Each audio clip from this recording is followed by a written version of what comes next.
Welcome to Sutra Day. Today we're covering Yoga Sutras 1.30 through 1.32, which covers 9 obstacles.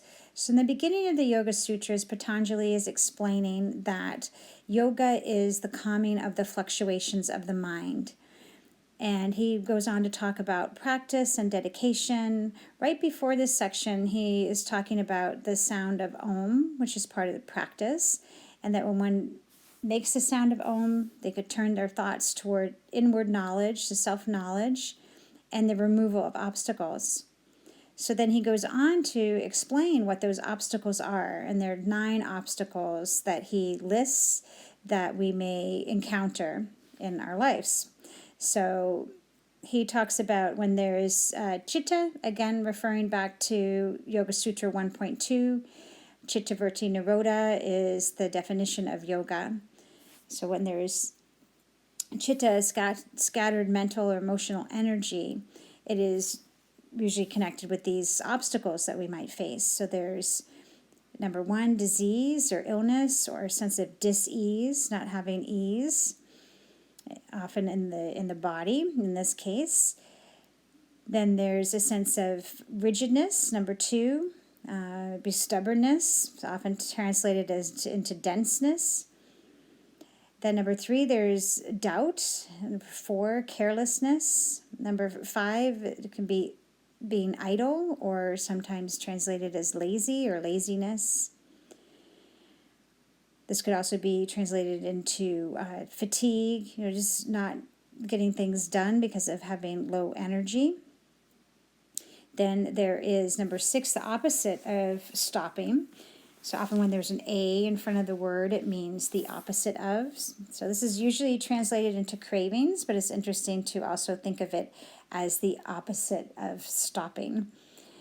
Then there's number 7, having a perplexed view or misperceptions, that those can lead to our feelings of mental fluctuations, the opposite of having mental calm and peace. Then there is number 8, the opposite of opportunity. So sometimes this is translated into misfortune, but I think it's interesting again to look at it as the opposite of opportunity and reflect on what that might mean.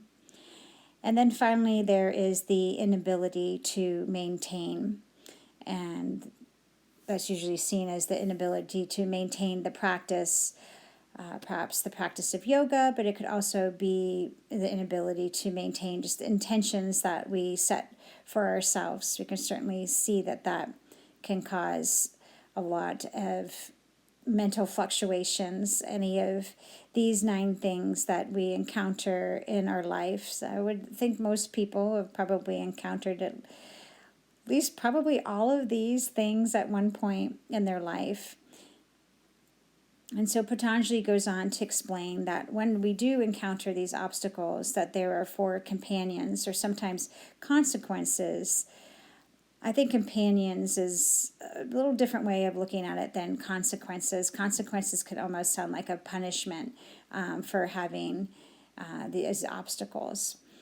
Companions is just kind of looking at these are the results, these are the things that happen that go along with the obstacles. We might have a sense of suffering, a sense of melancholy or despair, trembling of the body, which I think relates to anxiety, the feeling of anxiety in the body.